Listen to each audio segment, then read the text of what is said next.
ನಮಸ್ಕಾರ ವಿದ್ಯಾರ್ಥಿಗಳೇ. ಈಗಾಗಲೇ ಹಿಂದಿನ ಅವಧಿಯಲ್ಲಿ ಕೈಂಡ್ಸ್ ಆಫ್ ಲಾ ಅಂದರೆ ಕಾನೂನುಗಳ ವರ್ಗೀಕರಣದ ಬಗ್ಗೆ ನಾವು ಅಭ್ಯಾಸವನ್ನು ಮಾಡ್ತಾ ಇದ್ವಿ.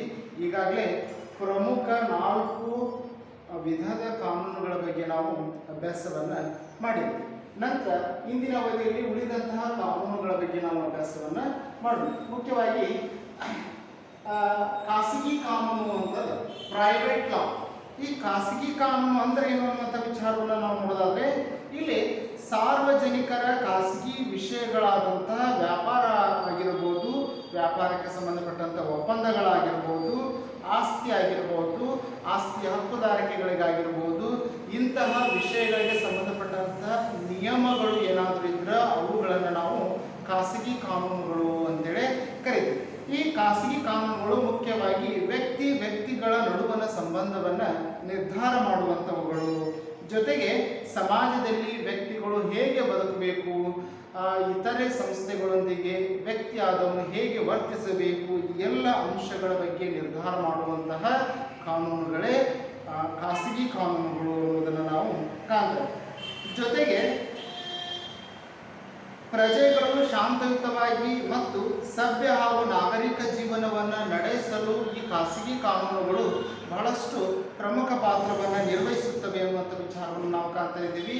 ಜೊತೆಗೆ ವ್ಯಕ್ತಿಗಳ ವ್ಯಾಪಾರ ಒಪ್ಪಂದಗಳಾಗಿರ್ಬೋದು, ಆಸ್ತಿಗೆ ಸಂಬಂಧಪಟ್ಟಂಥ ಕಾನೂನುಗಳಾಗಿರ್ಬೋದು, ಹಕ್ಕುದಾರಿಕೆಗಳಿಗೆ ಸಂಬಂಧಪಟ್ಟಂತೆ ಆಗಿರ್ಬೋದು, ಜೊತೆಗೆ ಉತ್ತರಾಧಿಕಾರತ್ವಕ್ಕೆ ಸಂಬಂಧಪಟ್ಟಂತೆ ಆಗಿರ್ಬೋದು, ಎಲ್ಲ ಅಂಶಗಳ ಬಗ್ಗೆ ವಿವರಣೆ ನೀಡುವಂತಹ ನಿಯಮಗಳ ಗುಚ್ಛವನ್ನು ನಾವು ಖಾಸಗಿ ಕಾನೂನು ಅಂತೇಳಿ ಕರಿತೀವಿ. ಅಂದರೆ ಖಾಸಗಿ ಜೀವನಕ್ಕೆ ಅವಶ್ಯಕವಾಗಿರುವಂತಹ ನಿಯಮಗಳನ್ನು ಒಳಗೊಂಡಂತಹ ಕಾನೂನುಗಳನ್ನು ಖಾಸಗಿ ಕಾನೂನುಗಳು ಅಂತೇಳಿ ಕರಿತೀವಿ.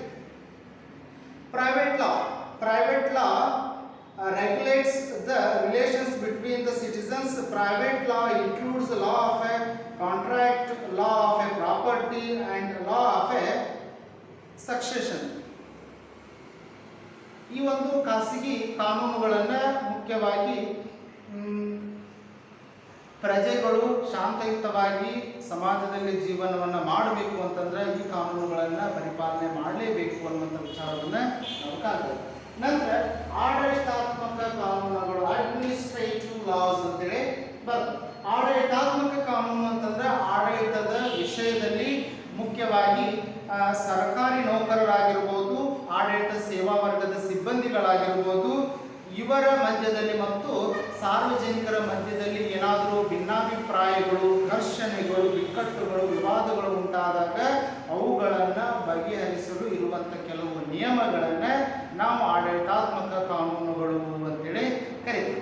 ಇಲ್ಲೇ ಆಡಳಿತಾತ್ಮಕ ಕಾನೂನುಗಳ ಮುಖಾಂತರವಾಗಿ ಕೇಂದ್ರ ಮಟ್ಟದಲ್ಲಿ ಸೆಂಟ್ರಲ್ ಅಡ್ಮಿನಿಸ್ಟ್ರೇಟಿವ್ ಟ್ರಿಬ್ಯುನಲ್ ಅಂದರೆ ಕೇಂದ್ರ ಆಡಳಿತಾತ್ಮಕ ನ್ಯಾಯಮಂಡಳಿಯದ, ರಾಜ್ಯ ಮಟ್ಟದಲ್ಲಿ ರಾಜ್ಯ ನೌಕರರ ಮತ್ತು ರಾಜ್ಯ ಸರ್ಕಾರಿ ನೌಕರರಿಗೆ ಸಂಬಂಧಪಟ್ಟಂತೆ ಬಿಕ್ಕಟ್ಟುಗಳನ್ನು, ವಿವಾದಗಳನ್ನು ಬಗೆಹರಿಸುವ ಮುಖ್ಯ ಉದ್ದೇಶದಿಂದ ರಾಜ್ಯ ಮಟ್ಟದಲ್ಲಿ ರಾಜ್ಯ ಆಡಳಿತಾತ್ಮಕ ನ್ಯಾಯಮಂಡಳಿ ಕಾರ್ಯವನ್ನು ನಿರ್ವಹಿಸ್ತಾರೆ. Administrative law, it select the dispute of civil servant and administrative matters through the administrative tribunals.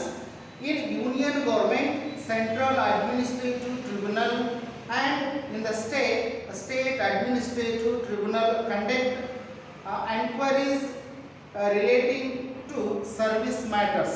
ಅಂದರೆ ಕೇಂದ್ರ ಮಟ್ಟದಲ್ಲಿ ಕೇಂದ್ರ ಆಡಳಿತಾತ್ಮಕ ನ್ಯಾಯಮಂಡಳಿ ಮತ್ತು ರಾಜ್ಯ ಮಟ್ಟದಲ್ಲಿ ರಾಜ್ಯ ಆಡಳಿತಾತ್ಮಕ ನ್ಯಾಯಮಂಡಳಿ ಆಯಾ ನ್ಯಾಯಮಂಡಳಿಗಳ ವ್ಯಾಪ್ತಿಯಲ್ಲಿ ಬರುವಂತಹ ನಾಗರಿಕ ಸೇವಾ ವರ್ಗದ ಸಿಬ್ಬಂದಿಗಳಾಗಿರ್ಬೋದು ಅಥವಾ ಆಡಳಿತಾತ್ಮಕ ಅಧಿಕಾರಿಗಳಾಗಿರ್ಬೋದು, ಅವರ ವಿವಾದಗಳನ್ನು ವ್ಯವಸ್ಥಿತವಾಗಿ ಕಡಿಮೆ ಖರ್ಚಿನಲ್ಲಿ ಬಗೆಹರಿಸುವಂಥ ಮುಖ್ಯ ಉದ್ದೇಶವನ್ನು ಈ ನ್ಯಾಯಮಂಡಳಿಗಳು ಹೊಂದಿದ್ದಾವೆ. ಆ ನ್ಯಾಯಮಂಡಳಿಗಳು ನಿರ್ವಹಿಸುವಂತಹ ನಿಯಮಗಳನ್ನು ಅಥವಾ ನ್ಯಾಯಮಂಡಳಿಗಳು ಒಳಗೊಂಡಂತಹ ನಿಯಮಗಳನ್ನು ನಾವು ಆಡಳಿತಾತ್ಮಕ ಕಾನೂನುಗಳು ಅಂತೇಳಿ ಕರಿತೀವಿ. ಆ ಆಡಳಿತಾತ್ಮಕ ನಿಯಮಾವಳಿಗಳಿಗೆ ಅನುಗುಣವಾಗಿ ಆಡಳಿತಾತ್ಮಕ ವ್ಯವಸ್ಥೆಯಲ್ಲಿ ಉಂಟಾಗುವಂತಹ ಸಮಸ್ಯೆಗಳನ್ನು, ಭಿನ್ನಾಭಿಪ್ರಾಯಗಳನ್ನು, ವಿವಾದಗಳನ್ನು, ವ್ಯಾಜ್ಯಗಳನ್ನು ಬಗೆಹರಿಸುವಂಥ ಕಾರ್ಯ 2 ನ್ಯಾಯಮಂಡಳಿಗಳು ಮಾಡುತ್ತವೆ ಅನ್ನುವಂಥ ವಿಚಾರವನ್ನು ನಾವು ಕಾಣ್ತೇವೆ. ಜೊತೆಗೆ ಸಾಮಾನ್ಯ ಕಾನೂನುಗಳು ಅಂದರೆ ಜನರ ಸಾಮಾನ್ಯ ವಿಷಯಗಳನ್ನು ಕಾನೂನುಗಳಾಗಿ ಪರಿವರ್ತಿಸುವ ಅನ್ವಯಿಸುವಂತಹ ನಿಯಮಗಳನ್ನು ನಾವು ಸಾಮಾನ್ಯ ಕಾನೂನುಗಳು ಅಂತೇಳಿ ಕರಿತೀವಿ. ಹಾಗಾದ್ರೆ ಈ ಸಾಮಾನ್ಯ ಕಾನೂನುಗಳು ಮುಖ್ಯವಾಗಿ ರಾಜ್ಯದ ಪ್ರಜೆಗಳಿಗೆ ಅನ್ವಯಿಸುವಂತಹ ಕಾನೂನುಗಳಾಗಿವೆ. ಈ ಕಾನೂನುಗಳು ರಾಜ್ಯದ ಜನರ ಸಂಪ್ರದಾಯ, ಆಚಾರ ವಿಚಾರ, ರೂಢಿ ಪದ್ಧತಿ ಮತ್ತು ಸಂಪ್ರದಾಯಗಳ ಆಧಾರದ ಮೇಲೆ ರಚಿಸಲಾಗಿರುತ್ತದೆ. ಸಾಮಾಜಿಕ ಜೀವನದ ಅವಿಭಾಜ್ಯ ಅಂಗವಾದಂತಹ ಕಾನೂನುಗಳು ಈ ಸಾಮಾನ್ಯ ಕಾನೂನುಗಳು ಅನ್ನೋದನ್ನು ನಾವು ಕಾಣ್ತೇವೆ. ಅಂದ್ರೆ ಒಂದು ಕಾನೂನು ಜನರ ಸಂಪ್ರದಾಯಗಳಿಗೆ ಸಂಬಂಧಪಟ್ಟಂತೆ, ಆಚಾರ ವಿಚಾರ ರೂಢಿ ಪದ್ಧತಿಗಳಿಗೆ ಸಂಬಂಧಪಟ್ಟಂತೆ ಇದ್ದು ಅಂತಂದ್ರೆ ಅವುಗಳನ್ನು ನಾವು ಸಾಮಾನ್ಯ ಕಾನೂನು, ಕಾಮನ್ ಲಾ ಅಂತೇಳಿ ಕರೀತೀವಿ. Common law is also known as A customary law which is based on customs, usages and traditions. It is an integral part of law of the state since customs and usages are embedded in the social life. ಜನರ ಸಂಪ್ರದಾಯಗಳಾಗಿರ್ಬೋದು, ರೂಢಿ ಪದ್ಧತಿ, ಆಚಾರ ವಿಚಾರಗಳಿಗೆ ನಿಯಮಗಳ ರೂಪವನ್ನು ನೀಡಿದ್ರು ಅಂತಂದ್ರೆ ಅವುಗಳೇ ಸಾಮಾನ್ಯ ಕಾನೂನುಗಳು ಅನ್ನೋದನ್ನು ನಾವು ಕಾಣ್ತೇವೆ. Another types of laws is that is ordinance, ಸುಗ್ರೀವಾಜ್ಞೆಗಳು. ಸುಗ್ರೀವಾಜ್ಞೆಗಳು ಅಂತಂದ್ರೆ ಇಲ್ಲಿ ಬಹಳಷ್ಟು ಲಕ್ಷ್ಯ ಕೊಟ್ಟು ಕೇಳಬೇಕು. ಇಲ್ಲಿ ಸಂಸತ್ತು ಅಧಿವೇಶನದಲ್ಲಿ ಇಲ್ಲದೇ ಇದ್ದಾಗ ಪರಿಸ್ಥಿತಿಯನ್ನು ನಿಭಾಯಿಸಲು ರಾಷ್ಟ್ರದ ಮುಖ್ಯಸ್ಥರು ಹೊರಡಿಸುವಂತಹ ಆಜ್ಞೆಯನ್ನ ಸುಗ್ರೀವಾಜ್ಞೆಗಳು ಅಂತೇಳಿ ಕರಿತೀವಿ. ಈ ಸುಗ್ರೀವಾಜ್ಞೆಗಳು ಕಾನೂನುಗಳ ಹಾಗೆ ಕಾರ್ಯವನ್ನು ನಿರ್ವಹಿಸ್ತವೆ. ಅಂದ್ರೆ ಸಂಸತ್ತಿನಿಂದ ಪಾಸ್ ಆದಂಥ ಕಾನೂನುಗಳಿಗೆ ಎಷ್ಟು ವ್ಯಾಲ್ಯೂ ಇರುತ್ತಲ್ಲ ಅಷ್ಟೇ ವ್ಯಾಲ್ಯೂ ಸುಗ್ರೀವಾಜ್ಞೆಗಳಿಗೂ ಕೂಡ ಇರುತ್ತದೆ ಅನ್ನುವಂಥ ವಿಚಾರವನ್ನು ನಾವು ಕಾಣ್ತಾ ಇದ್ದೀವಿ. ರಾಷ್ಟ್ರ ಮಟ್ಟದಲ್ಲಿ ರಾಷ್ಟ್ರಪತಿಗಳು ಸುಗ್ರೀವಾಜ್ಞೆಗಳನ್ನು ಹೊರಡಿಸುವಂಥ ಅಧಿಕಾರವನ್ನು ಹೊಂದಿದ್ದಾರೆ. ರಾಜ್ಯ ಮಟ್ಟದಲ್ಲಿ ರಾಜ್ಯಪಾಲರು ಸುಗ್ರೀವಾಜ್ಞೆಗಳನ್ನು ಹೊರಡಿಸುವಂತಹ ಅಧಿಕಾರವನ್ನು ಹೊಂದಿದ್ದಾರೆ ಎನ್ನುವಂಥ ವಿಚಾರವನ್ನು ನಾವು ಕಾಣ್ತಾ ಇದ್ದೀವಿ. ಅಂದ್ರೆ ಸಂಸತ್ತು ಅಧಿವೇಶನದಲ್ಲಿ ಇತ್ತು ಅಂತಂದ್ರೆ, ರಾಜ್ಯ ಶಾಸನ ಸಭೆ ಅಧಿವೇಶನದಲ್ಲಿ ಇತ್ತು ಅಂತಂದ್ರೆ ಆ ಸಂದರ್ಭದಲ್ಲಿ ಆ ಸಂಸತ್ತೇ ಕೆಲವು ನಿಯಮಗಳನ್ನು ಅಮೆಂಡ್ಮೆಂಟ್ ಮಾಡಿ ರೂಪಿಸಬಹುದು, ಹೌದಾ? ಆದರೆ ಶಾಸನ ಸಭೆಗಳು ಅಥವಾ ಸಂಸತ್ತು ಅಧಿವೇಶನದಲ್ಲಿ ಇಲ್ಲದೇ ಇದ್ದಂಥ ಸಂದರ್ಭದಲ್ಲಿ ಪರಿಸ್ಥಿತಿಯನ್ನು ನಿಭಾಯಿಸಲು ಒಂದು ಅರ್ಜೆಂಟ್ ಕಾನೂನನ್ನು ಮಾಡಬೇಕು ಅಂತಂದ್ರೆ ಆ ಸಂದರ್ಭದಲ್ಲಿ ರಾಷ್ಟ್ರಪತಿಗಳು ಒಂದು ಆಜ್ಞೆಯನ್ನು ಹೊರಡಿಸ್ತಾರೋ ಅದನ್ನೇ ನಾವು ಸುಗ್ರೀವಾಜ್ಞೆ ಅಂತೇಳಿ ಕರಿತೀವಿ. ನಂತರ ಸಭೆ ಸೇರಿದ 6 ತಿಂಗಳ ಒಳಗಾಗಿ ಸಂಸತ್ತು ಸುಗ್ರೀವಾಜ್ಞೆಗಳನ್ನು ಕಾನೂನಾಗಿ ಪರಿವರ್ತನೆ ಮಾಡುವ ವ್ಯವಸ್ಥೆ ಇದೆ. ಈ ಸುಗ್ರೀವಾಜ್ಞೆಗಳು ಕಾನೂನಿನಷ್ಟೇ ಪ್ರಮುಖ ಪಾತ್ರವನ್ನು ನಿರ್ವಹಿಸುತ್ತವೆ ಅನ್ನುವಂಥ ವಿಚಾರವನ್ನು ನಾವು ಕಾಣ್ತಾ ಇದ್ದೀವಿ. ಕೇಂದ್ರ ಮಟ್ಟದಲ್ಲಿ ರಾಷ್ಟ್ರಪತಿಗಳು ಹಲವಾರು ಸಂದರ್ಭಗಳಲ್ಲಿ ಸುಗ್ರೀವಾಜ್ಞೆಗಳನ್ನು ಹೊರಡಿಸಿರುವುದನ್ನು ನಾವು ಕಾಣ್ತಾ ಇದ್ದೀವಿ. ರಾಜ್ಯದಲ್ಲಿ ಕೂಡ ಹಲವಾರು ಸಂದರ್ಭಗಳಲ್ಲಿ ರಾಜ್ಯದ ಪರಿಸ್ಥಿತಿಯನ್ನು ನಿಭಾಯಿಸಲು ರಾಜ್ಯ ಶಾಸನ ಸಭೆಗಳು ಅಸ್ತಿತ್ವದಲ್ಲಿ ಇಲ್ಲದೇ ಇದ್ದಂಥ ಸಂದರ್ಭದಲ್ಲಿ ಸುಗ್ರೀವಾಜ್ಞೆಗಳನ್ನು ಹೊರಡಿಸುವ ಒಂದು ವ್ಯವಸ್ಥೆಯನ್ನು ನಾವು ಕಾಣ್ತಾ ಇದ್ದೀವಿ. ಆರ್ಡಿನನ್ಸ್ ಆರ್ ಎಕ್ಸಿಕ್ಯೂಟಿವ್ ಆರ್ಡರ್, ಇವುಗಳನ್ನು ನಾವು ಕಾರ್ಯಾಂಗದ ಆಜ್ಞೆ ಅಂತಲೂ ಕೂಡ ಕರೀತೀವಿ. The head of the state issue ordinance to meet unforeseen situation or existence when a parliament is not in a session. It holds the same force as the law passed by the parliament. The life or ordinance is 6 months. ಅಂದ್ರೆ ಸುಗ್ರೀವಾಜ್ಞೆಗಳ ಒಂದು ಅವಧಿ ಎಷ್ಟು ಅಂತಂದ್ರೆ 6 ತಿಂಗಳು. ಅಂದ್ರೆ 6 ತಿಂಗಳ ಒಳಗಾಗಿಯೇ ರಾಷ್ಟ್ರಪತಿಗಳು ಹೊರಡಿಸಿರುವಂತಹ ಸುಗ್ರೀವಾಜ್ಞೆಗಳನ್ನು ಶಾಸನ ಸಭೆ ಮತ್ತೆ ಅದನ್ನು ಏನು ಮಾಡಬಹುದು, ಕಾಯ್ದೆಯನ್ನಾಗಿ ಪರಿವರ್ತನೆ ಮಾಡಬಹುದು. 6 ತಿಂಗಳ ಒಳಗೆ ಸಂಸತ್ತು ಆರ್ಡಿನೆನ್ಸ್ ಅನ್ನ ಆಕ್ಟ್ ಆಗಿ ಅಥವಾ ಲಾಸ್ ಆಗಿ ಮಾಡಿಫೈ ಮಾಡಬೇಕು ಅನ್ನುವಂಥ ವಿಚಾರವನ್ನು ನಾವು ಕಾಣ್ತೀವಿ. ನಂತರ ಅಂತಾರಾಷ್ಟ್ರೀಯ ಕಾನೂನುಗಳು. The last one is international ಲಾ. ಸಾಮಾನ್ಯವಾಗಿ ಅಂತಾರಾಷ್ಟ್ರೀಯ ಕಾನೂನುಗಳು ಇವು ರಾಷ್ಟ್ರಗಳ ಸಂಬಂಧವನ್ನು ನಿರ್ಧರಿಸುವಂತಹ ನಿಯಮಗಳನ್ನು ಒಳಗೊಂಡವುಗಳು ಅನ್ನೋದನ್ನು ನಾವು ಕಾಣ್ತೇವೆ. ಅಂದ್ರೆ ಜಾಗತಿಕ ಮಟ್ಟದಲ್ಲಿ ರಾಷ್ಟ್ರಗಳ ಮಧ್ಯದಲ್ಲಿ ಏನಾದರೂ ವ್ಯಾಜ್ಯಗಳು, ಸಂಘರ್ಷಗಳು, ವಿವಾದಗಳು ಉಂಟಾದಾಗ ಅಂತಹ ವಿವಾದಗಳನ್ನು, ವ್ಯಾಜ್ಯಗಳನ್ನು ಬಗೆಹರಿಸಲು ಅಂತಾರಾಷ್ಟ್ರೀಯ ನಿಯಮಗಳ ಆಧಾರದ ಮುಖಾಂತರವಾಗಿ ಪ್ರಯತ್ನವನ್ನು ಪಡ್ತವೆ. ಇವುಗಳನ್ನು ನಾವು ಅಂತಾರಾಷ್ಟ್ರೀಯ ಕಾನೂನುಗಳು ಅಂತೇಳಿ ಕರೀತೀವಿ. ಜಾಗತಿಕ ಮಟ್ಟದಲ್ಲಿ ಶಾಂತಿ ಮತ್ತು ಭದ್ರತೆಯನ್ನು ಉಂಟು ಮಾಡುವಂತಹ ಮುಖ್ಯ ಉದ್ದೇಶದಿಂದ to the maintenance of peace and security in the international level some international organizations are active. ವಿಶ್ವದ ರಾಷ್ಟ್ರಗಳು ಒಟ್ಟುಗೂಡಿ ರಚಿಸಿಕೊಂಡಂಥ ಕಾನೂನುಗಳಿಗೆ ಮಾನ್ಯತೆ ಇದ್ದರೂ ಕೂಡ ಕಡ್ಡಾಯವಾಗಿ ಜಾರಿಗೆ ಬಂದಿಲ್ಲ ಅನ್ನುವಂಥ ವಿಚಾರವನ್ನು ನಾವು ಕಾಣ್ತಾ ಇದ್ದೀವಿ.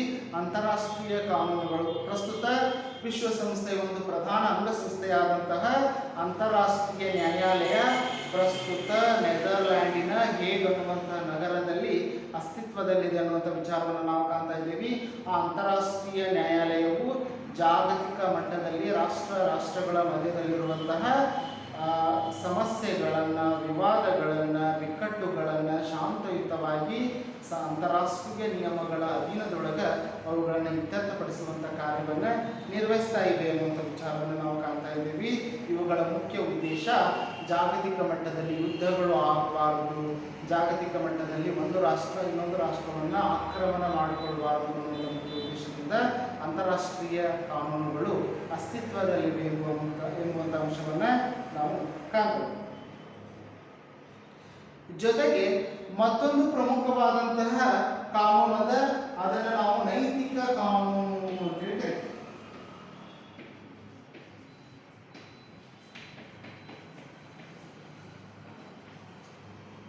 ಮಾರಲ್ ಲಾ, ನೈತಿಕ ಕಾನೂನು. ಈ ನೈತಿಕ ಕಾನೂನುಗಳಿಗೆ ಕಾನೂನಿನ ಬೆಂಬಲ ಇಲ್ಲ, ಬದಲಾಗಿ ಸಮಾಜದ ಬೆಂಬಲ ಇದೆ ಅನ್ನುವಂಥ ವಿಚಾರವನ್ನು ನಾವು ಗಮನದಲ್ಲಿ ಇಟ್ಕೊಳ್ಬೇಕು. ಅಂದರೆ ಮಾನವೀಯತೆ ದೃಷ್ಟಿಯಿಂದ ನಮಗೆ ನಾವೇ ಅರ್ಥ ಮಾಡಿಕೊಂಡು ತಿಳಿದುಕೊಂಡು ಮಾನವೀಯತೆಯನ್ನು ಮೆರೆಯುವಂತಹ ನಿಯಮಗಳು ಏನಿದಾವಲ್ಲ ಅವುಗಳನ್ನು ನಾವು ನೈತಿಕ ಕಾನೂನುಗಳು ಅಂತ ಹೇಳ್ತೇವೆ. ಅಂತಹ ನೈತಿಕ ಕಾನೂನುಗಳಿಗೆ ಸರ್ಕಾರದ ಬೆಂಬಲ ಇಲ್ಲ ಅಥವಾ ಕಾನೂನಿನ ಬೆಂಬಲ ಇಲ್ಲ. ನೈತಿಕ ಕಾನೂನುಗಳನ್ನು ಉಲ್ಲಂಘನೆ ಮಾಡಿದವರಿಗೆ ಶಿಕ್ಷೆ ಇಲ್ಲ, ಬದಲಾಗಿ ಸಮಾಜದ ಜನತೆಗೆ ಬೆಂಬಲ ಇದೆ. ನಾವು ಸರಿ ಯಾವುದು ತಪ್ಪು ಯಾವುದು ಅಂತೇಳಿ ಅರ್ಥ ಮಾಡಿಕೊಂಡು ಮುನ್ನಡೆಯುವಂಥ ಒಂದು ವ್ಯವಸ್ಥೆ ಇದೆ. ಹೀಗಾಗಿ ನೈತಿಕ ಕಾನೂನುಗಳಿಗೆ ಅಥವಾ ನೈತಿಕತೆಗೆ, ನೈತಿಕ ನಿಯಮಗಳಿಗೆ ಕಾನೂನಿನ ಬೆಂಬಲವಿಲ್ಲ, ಬದಲಾಗಿ ಸಮಾಜದ ಜನತೆಯ ಬೆಂಬಲವಿದೆ ಅನ್ನುವಂಥ ವಿಚಾರವನ್ನು ನಾವು ಕಾಣ್ತೇವೆ. ಈ ನೈತಿಕ ನಿಯಮಗಳನ್ನು ಉಲ್ಲಂಘನೆ ಮಾಡಿದರೆ ಯಾವುದೇ ರೀತಿ ಶಿಕ್ಷೆ ಇಲ್ಲ, ಜೊತೆಗೆ ಸಮಾಜದ ಮನ್ನಣೆ ಪಡೆದ ನಿಯಮಗಳಾಗಿವೆ, ಸರ್ಕಾರದ ಬೆಂಬಲ ಇವುಗಳಿಗೆ ಇಲ್ಲ ಅನ್ನುವಂಥ ವಿಚಾರವನ್ನು ನಾವು ಕಾಣ್ತಾ ಇದ್ದೀವಿ. ನೈತಿಕ ಕಟ್ಟುಪಾಡುಗಳು, ಆಚಾರ ವಿಚಾರ, ಸಂಪ್ರದಾಯ ಮತ್ತು ಪ್ರಜಾಭಿಪ್ರಾಯದ ಮೇಲೆ ಈ ನಿಯಮಗಳು ನಿಂತಿವೆ ಅನ್ನುವಂಥ ವಿಚಾರವನ್ನು ನಾವು ಕಾಣ್ತಾ ಇದ್ದೀವಿ. ಹೀಗಾಗಿ ಮೆಕವರ್ ಈ ಕಾನೂನುಗಳ ಕುರಿತು ಒಂದು ಅಭೂತಪೂರ್ವವಾದಂಥ ವ್ಯಾಖ್ಯಾನವನ್ನು ನೀಡಿದ್ದಾರೆ. ಅವರು ಹೇಳುವ ಹಾಗೆ, ಶಾಸನವಿಲ್ಲದ ಸುವ್ಯವಸ್ಥೆ ಇರುವುದಿಲ್ಲ, ವ್ಯವಸ್ಥೆ ಇಲ್ಲದೆ ಜನತಾ ತಾವು ಎಲ್ಲಿದ್ದೇವೆ ಎಂದು ಏನು ಮಾಡುತ್ತಿದ್ದೇವೆ ಎಂಬ ಅರಿವು ಇರುವುದಿಲ್ಲ, ಸುವ್ಯವಸ್ಥಿತ ಸಂಬಂಧಗಳು ಮಾನವ ಜೀವನದ ಪ್ರತಿಯೊಂದು ಹಂತದಲ್ಲಿ ಕೂಡ ಅತ್ಯಂತ ಅಗತ್ಯವಾಗಿದೆ ಅನ್ನುವಂಥ ವಿಚಾರವನ್ನು ಅವರು ಹೇಳಿದರು. Moral law guide the matter of what is right and what is wrong, ಯಾವುದು ಸರಿ ಯಾವುದು ತಪ್ಪು ಅಂತೇಳಿ ಪರಿಶೀಲನೆ ಮಾಡುವಂತಹ ಒಂದು ವ್ಯವಸ್ಥೆ ಈ ಒಂದು ಮಾರಲ್ ಲಾ ಅಥವಾ ನೈತಿಕ ಕಾನೂನುಗಳಲ್ಲಿವೆ ಅನ್ನುವಂಥ ವಿಚಾರವನ್ನು ನಾವು ಕಾಣ್ತೀವಿ. Good and bad example, one should always speak truth, help poor and the needy, there is no sanction of the state behind this. Violation of these law are not punishable. ಅಂದರೆ ಯಾವುದೇ ರೀತಿ punishment ಇರೋದಿಲ್ಲ, ಯಾವುದೇ ರೀತಿ ಶಿಕ್ಷೆ ಇರೋದಿಲ್ಲ. ನಮಗೆ ನಾವೇ ತಿಳ್ಕೊಂಡು ಈ ನಿಯಮಗಳನ್ನು ಪಾಲನೆ ಮಾಡಬೇಕು. ಹೌದಾ? ಫಾರ್ ಎಕ್ಸಾಂಪಲ್, ಒಬ್ಬ ವಯಸ್ಸಾದಂತಹ ವಯೋವೃದ್ಧ ಹೋಗುವಂಥ ಸಂದರ್ಭದಲ್ಲಿ ದಾರಿಯಲ್ಲಿ ಬಿದ್ದ ಅಂತಂದ್ರೆ ನಾವು ಮಾನವೀಯತೆ ದೃಷ್ಟಿಯಿಂದ ಆ ವ್ಯಕ್ತಿಯನ್ನು ಎಬ್ಬಿಸಿ ಸಾಂತ್ವನ ಹೇಳುವಂಥ ಅಥವಾ ಸಮಾಧಾನ ಮಾಡುವಂಥ ಅಥವಾ ಪ್ರಥಮ ಚಿಕಿತ್ಸೆಯನ್ನು ಮಾಡುವಂಥ ಕೆಲಸವನ್ನು ನಿರ್ವಹಿಸಬೇಕು. ಇದು ನೈತಿಕತೆ ಅಥವಾ ಮಾನವೀಯ ಮೌಲ್ಯ ಅಂತ ನಾವು ಹೇಳ್ತೀವಿ. ಹೌದಾ. ಹೀಗೆ ಹೋಗುವಂಥ ಸಂದರ್ಭದಲ್ಲಿ ಆ ವ್ಯಕ್ತಿಯನ್ನು ಎಬ್ಬಿಸದೇ ಇದ್ರೆ ನೀ ಯಾಕೆ ಎಬ್ಬಿಸಿಲ್ಲಪ್ಪ ಅಂತೇಳಿ ನಮ್ಮ ವಿರುದ್ಧ ಕೇಸ್ ಹಾಕಿ ಯಾರು ಕೂಡ ಶಿಕ್ಷೆಗೆ ಗುರಿಪಡಿಸುವುದಿಲ್ಲ. ಯಾಕಂದ್ರೆ ನೈತಿಕ ಮೌಲ್ಯಗಳಿಗೆ ಕಾನೂನಿನ ಮತ್ತು ಸರ್ಕಾರದ ಬೆಂಬಲ ಇಲ್ಲ, ಬದಲಾಗಿ ಸಮಾಜದ ಅಥವಾ ಜನತೆಯ ಬೆಂಬಲವಿದೆ ಅನ್ನುವಂಥ ವಿಚಾರವನ್ನು ನಾವು ಕಾಣ್ತಾ ಇದ್ದೀವಿ. ಇಷ್ಟು ಕಾನೂನುಗಳ ವರ್ಗೀಕರಣ. ಹೌದಾ. ಈಗಾಗಲೇ ನಾವು ನೋಡಿದ ಹಾಗೆ ಕಾನೂನುಗಳ ವರ್ಗೀಕರಣದಲ್ಲಿ ಮುಖ್ಯವಾಗಿ 9 ಪ್ರಕಾರದ ಕಾನೂನುಗಳ ವರ್ಗೀಕರಣ ಇದೆ. ಜೊತೆಗೆ ಇದನ್ನ ನೈತಿಕ ಕಾನೂನು. ನೈತಿಕ ಕಾನೂನುಗಳಿಗೆ ಸರ್ಕಾರದ ಬೆಂಬಲವಿಲ್ಲ, ಬದಲಾಗಿ ಜನತೆಯ ಬೆಂಬಲವಿದೆ ಅಥವಾ ಸಮಾಜದ ಬೆಂಬಲವಿದೆ ಅನ್ನುವಂಥ ವಿಚಾರವನ್ನು ನಾವು ಗಮನದಲ್ಲಿಟ್ಟುಕೊಳ್ಳಬೇಕು. ನಮಸ್ಕಾರ ವಿದ್ಯಾರ್ಥಿಗಳೇ, ಉಳಿದ ವಿಚಾರವನ್ನು ಮುಂದಿನ ಅವಧಿಯಲ್ಲಿ ನೋಡೋಣ.